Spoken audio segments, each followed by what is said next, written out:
37મો અધ્યાય ઉત્પત્તિ અધ્યાય 37। અને યાકૂબ તેના પિતાના પ્રવાસના દેશમાં એટલે કનાન દેશમાં રહ્યો। યાકૂબનો વંશ આ છે। યુસુફ 17 વર્ષનો થયો ત્યારે તેના ભાઈઓની સાથે ટોળા ચલાવતો હતો અને તે જુવાન હતો ને તેના પિતાની સ્ત્રીઓ બીજા રૂપાના દીકરાઓની સાથે હતો। અને યુસુફ તેઓની ગુંડાની ખબર તેના પિતાની પાસે લાવતો હતો।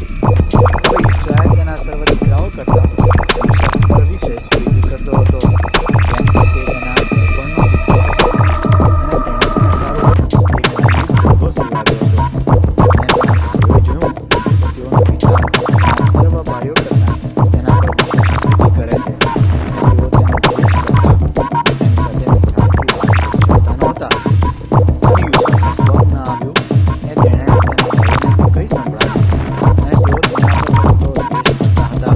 અને તેણે તેમને કહ્યું, આ સ્વપ્નમાં મેં જે જોયું છે તે સાંભળો। જુઓ, આપણે ખેતરમાં પૂરીઓ બાંધતા હતા અને જુઓ, મારી પૂરી ઉઠીને ઊભી રહી અને જુઓ, તમારી પૂરીઓ ચારેકમ ઊભી રહી અને મારી પૂરીની આગળ નમી। અને તેના ભાઈઓએ તેને કહ્યું, શું તું ખટીક અમારા પર સત્તા ચલાવશે?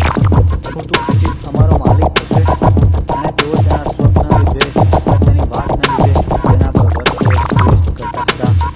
અને ફરી તેને સ્વપ્ન આવ્યું અને તેણે તેના ભાઈઓને તે કહ્યું। મેં બોલ્યો, જુઓ, મને એક સ્વપ્ન આવ્યું અને જુઓ, સૂર્ય તથા ચંદ્ર તથા 11 તારા મારી આગળ નમ્યા।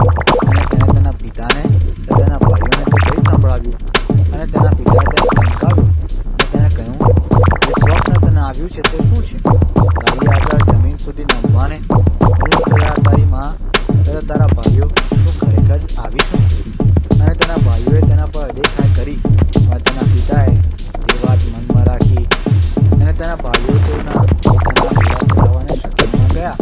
અને ઇસ્રાએલે યુસુફને કહ્યું, જો તારા ભાઈઓ શકેમમાં ચરાવતા નથી, ચાલ, હું તને તેઓની પાસે મોકલીશ।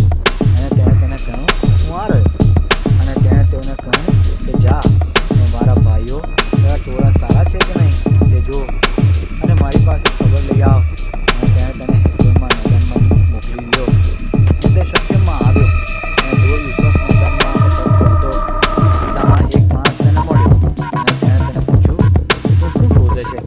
અને તેણે કહ્યું, હું મારા ભાઈઓને શોધું છું, તેઓ ક્યાં ચરાવે છે તે કૃપા કરીને મને કહે। અને તે માણસે કહ્યું, તેઓ અહીંથી ગયા છે, કેમ કે ચાલો આપણે દોથાન જઈએ એવું તેઓને કહેતા મેં સાંભળ્યા।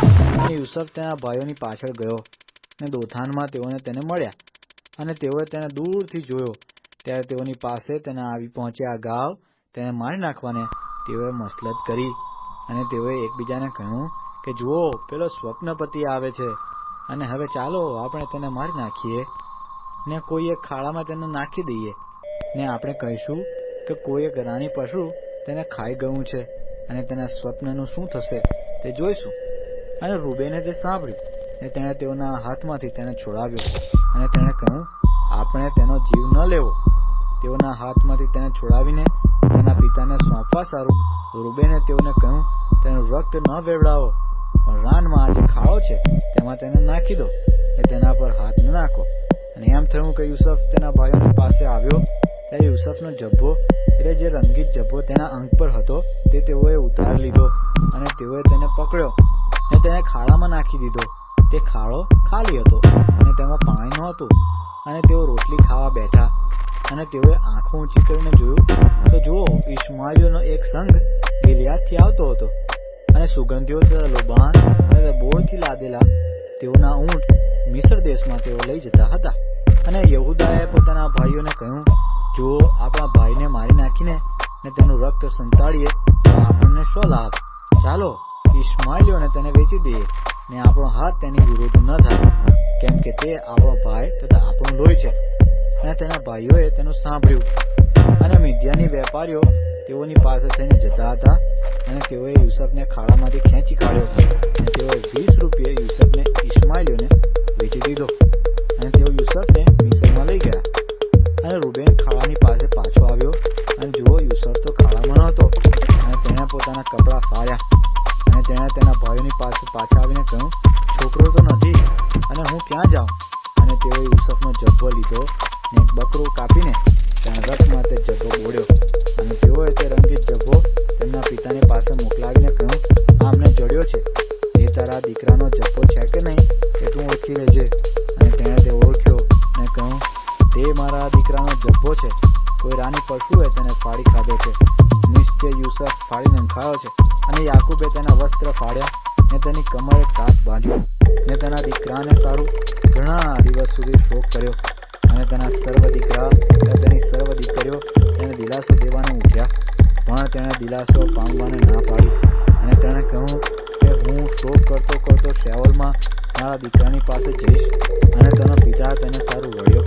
અને પેલા મિદ્યાનીઓએ યુસુફને મિસરમાં ફારૂનનો સરદાર પોટીફાર, જે રક્ષકોનો અધિકારી હતો, તેને ત્યાં વેચી દીધો.